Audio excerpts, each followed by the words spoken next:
The Book of Judges chapter 19. And it came to pass in those days, when there was no king in Israel, that there was a certain Levite sojourning on the side of Mount Ephraim, who took to him a concubine out of Bethlehem Judah. And his concubine played the whore against him, and went away from him unto her father's house to Bethlehem Judah, and was there 4 whole months. And her husband arose, and went after her, to speak friendly unto her, and to bring her again, having his servant with him, and a couple of asses, and she brought him into her father's house, and when the father of the damsel saw him, he rejoiced to meet him. And his father-in-law, the damsel's father, retained him, and he abode with him 3 days, so they did eat and drink, and lodged there. And it came to pass on the 4th day, when they arose early in the morning, that he rose up to depart, and the damsel's father said unto his son-in-law, Comfort thine heart with a morsel of bread, and afterward go your way. And they sat down, and did eat and drink both of them together, for the damsel's father had said unto the man, Be content, I pray thee, and tarry all night, and let thine heart be merry. And when the man rose up to depart, his father-in-law urged him, therefore he lodged there again. And he arose early in the morning on the 5th day to depart, and the damsel's father said, Comfort thine heart, I pray thee. And they tarried until afternoon, and they did eat both of them.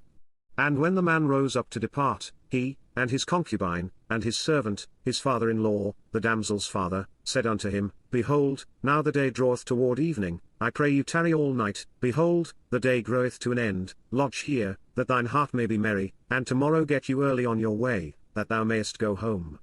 But the man would not tarry that night, but he rose up and departed, and came over against Jebus, which is Jerusalem, and there were with him 2 asses saddled, his concubine also was with him. And when they were by Jebus, the day was far spent, and the servant said unto his master, Come, I pray thee, and let us turn in into this city of the Jebusites, and lodge in it. And his master said unto him, We will not turn aside hither into the city of a stranger, that is not of the children of Israel, we will pass over to Gibeah. And he said unto his servant, Come, and let us draw near to one of these places to lodge all night, in Gibeah, or in Ramah. And they passed on and went their way, and the sun went down upon them when they were by Gibeah, which belongeth to Benjamin. And they turned aside thither, to go in and to lodge in Gibeah, and when he went in, he sat him down in a street of the city, for there was no man that took them into his house to lodging. And, behold, there came an old man from his work out of the field at even, which was also of Mount Ephraim, and he sojourned in Gibeah, but the men of the place were Benjamites. And when he had lifted up his eyes, he saw a wayfaring man in the street of the city, and the old man said, Whither goest thou? And whence comest thou? And he said unto him, We are passing from Bethlehem Judah toward the side of Mount Ephraim, from thence am I, and I went to Bethlehem Judah, but I am now going to the house of the Lord, and there is no man that receiveth me to house. Yet there is both straw and provender for our asses, and there is bread and wine also for me, and for thy handmaid, and for the young man which is with thy servants, there is no want of anything. And the old man said, Peace be with thee, howsoever let all thy wants lie upon me, only lodge not in the street. So he brought him into his house, and gave provender unto the asses, and they washed their feet, and did eat and drink. Now as they were making their hearts merry, behold, the men of the city, certain sons of Belial, beset the house round about, and beat at the door, and spake to the master of the house, the old man, saying, Bring forth the man that came into thine house, that we may know him. And the man, the master of the house, went out unto them, and said unto them, Nay, my brethren, nay, I pray you, do not so wickedly, seeing that this man is come into mine house, do not this folly. Behold, here is my daughter a maiden, and his concubine, them I will bring out now, and humble ye them, and do with them what seemeth good unto you, but unto this man do not so vile a thing.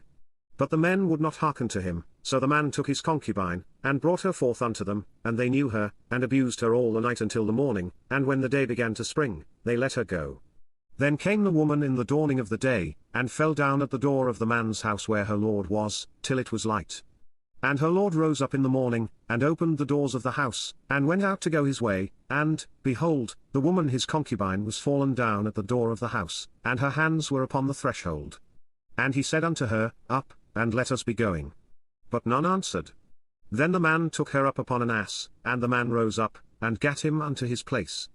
And when he was come into his house, he took a knife, and laid hold on his concubine, and divided her, together with her bones, into 12 pieces, and sent her into all the coasts of Israel. And it was so, that all that saw it said, There was no such deed done nor seen from the day that the children of Israel came up out of the land of Egypt unto this day. Consider of it, take advice, and speak your minds.